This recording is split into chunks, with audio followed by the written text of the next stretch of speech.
Hey, this is Callan from Integral Lifestyle Design, and today I want to talk to you about social media addiction. Social media addiction is something that's becoming more and more relevant in the world, and it's something that affects everyone. It affects men, it affects women, it affects children, it affects young people, it affects even some old people. But people just get so hooked in to this online world and into social media and their reputation on social media, where they live double lives. They have a physical life that is them here, but they also have this avatar, this online personality that they constantly contribute to and move through. So I want to talk today about social media addiction and how to avoid it, how to understand it, things along those lines. So addiction is essentially when something in your life begins to take over. So, if you drink alcohol, it doesn't mean that you're an alcoholic.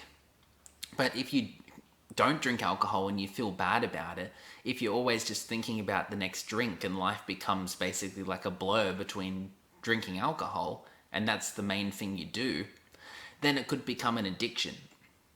And a really good idea to identify an addiction is if you cut something out of your life, how badly do you crave it? How badly do you feel you need it? So if someone asked you, or can you turn off your social medias for a month, your Facebook, your Instagram, all these things, can you turn those off?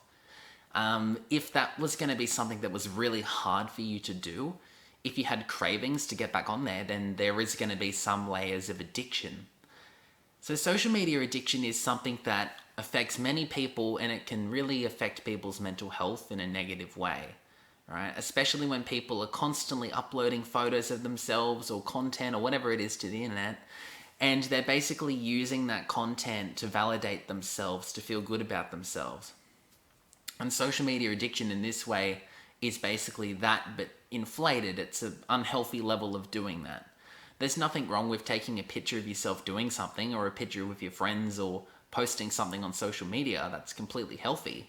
Where it's bad is if you're taking selfies all the time, if you're out, and you see people like this, they go out and the whole time they're on their phone. People that like live stream concerts from their phones, or they take pictures of every meal they have and things like this, where it gets a little bit too extreme.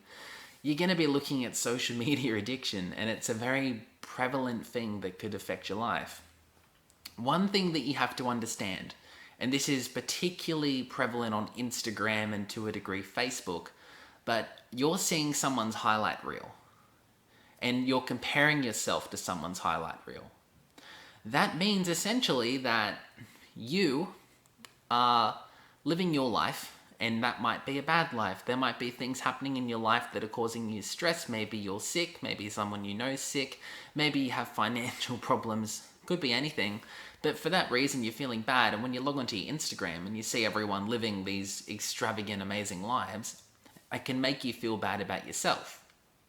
But what you don't see is the 90% of everyone else's life where things happen. You basically see the highlights. So if someone's in a limo and they're going to some cool event, you're going to see that on Instagram. What you're not going to see is the bill for that limo, or maybe how the bill for that limo caused some kind of financial stress in their life. You're not going to see that, right? You might see someone around a bunch of people looking really happy and really successful, but what you don't know is that person might be seeing a psychologist to help with their depression. So you don't see everything. You don't see the darkness. You don't see the negatives when you're on social media, because people are only sharing the top things in their lives that is relevant to them. It's a highlight reel. It's showing the best events or the best things someone is willing to share with the world. So when you're on Instagram or you're on Facebook and you're comparing yourself to other people, it's not fair to compare 100% of your life, all the ups and downs, because life has ups and downs and it always will. You're comparing those ups and downs to just someone else's ups. And you're having the idea that someone's living this perfect life all the time, which essentially no human being on the planet is. Everyone has their ups and downs. Everyone has challenges. Everyone has stresses. Everyone has things happen to them. It's just life. And social media, to an extent, has sort of shied away from that and sort of hidden from that. So when you're addicted to social media, it basically, again, it's that, but it's inflated. So you're constantly watching people. I know for me, YouTube's one. YouTube's one that's got me a few times in my life. And I follow a lot of self-help channels, being in the industry I'm in. And you see people living these extravagant lives, like going on holidays and exploring the world and doing all these things that I'd love to do and that I have done in the past, right? And there's a little part of my brain that compares myself to that, okay? And when I've been doing that in my life, I'd share photos or whatever of my travels or of things I've done in my life that have been interesting. And it's just would be the same for other people. They'd be seeing me doing awesome things and going, oh, this guy must have a really cool life. Reality is that's a small part of my life. My life is a huge thing, as is everybody's. Really interesting. Another one is social media really hijacks your dopamine. Dopamine's basically your feel-good chemical. So when you want something, if you crave something or you desire something, dopamine is released, and essentially the more you chase something or the closer you get to achieving that thing, the more dopamine, right? So dopamine, a really big thing about dopamine is validation. It's feeling validating, feeling loved, feeling supported. Now, social media uses likes and comments and things like that. So if you send a really good photo of yourself and it starts getting all this attention and people like it and people tell you that you look good and people tell you that they're jealous that you're doing whatever you're doing or whatever it is, that in a way spikes up your dopamine, right? So you get people, men do this, but I see more women doing this. They're posting constantly on social media as a means of getting validation, as a means of validating whatever it is they're doing to get a bit of love from people. But it's like a hollow one. It's sort of like what pornography would be to a man. It's like this instant validation, but it's fake, right? That's the same with social media. It's instant validation, but it's also kind of fake validation. It's not the real thing.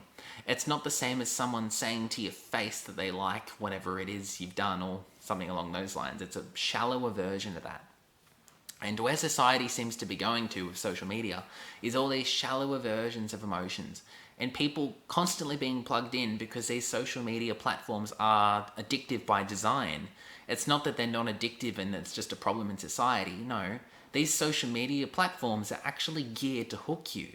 Facebook and Instagram and all these systems, they're basically like slot machines. They keep showing you things in order to keep you engaged so you keep on their platform and that you see their ads. That's how it works. YouTube's the same. The YouTube algorithm learns what you like, and that's why it's so easy to go down a YouTube rabbit hole and sit there for hours and hours and kind of constantly be entertained. So in that way, it can be extremely addictive because these platforms are designed to hook you. They're designed to kind of plug you in. And you look at like with the metaverse, and whether that's Facebook or whatever company invents these things, once virtual reality gets involved, all of this is just going to amplify. And there's going to be pros and cons to that type of technology. There'll be pros where essentially you'll be able to catch up with people all over the world, like from your house, which is pretty cool. But the downside too is, are we going to go to a place as a society where these digital events and digital meetups are going to start replacing physical ones? And what effect is that going to play on our mental health, right?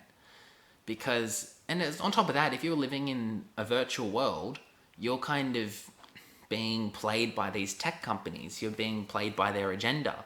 Because guaranteed, if Facebook had an agenda to make you depressed, it would.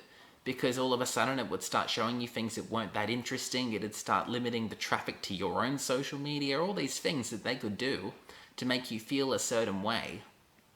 And maybe they need you to feel a certain way, so when a certain product's advertised to you, you're more likely to buy it. Because I can guarantee that happens.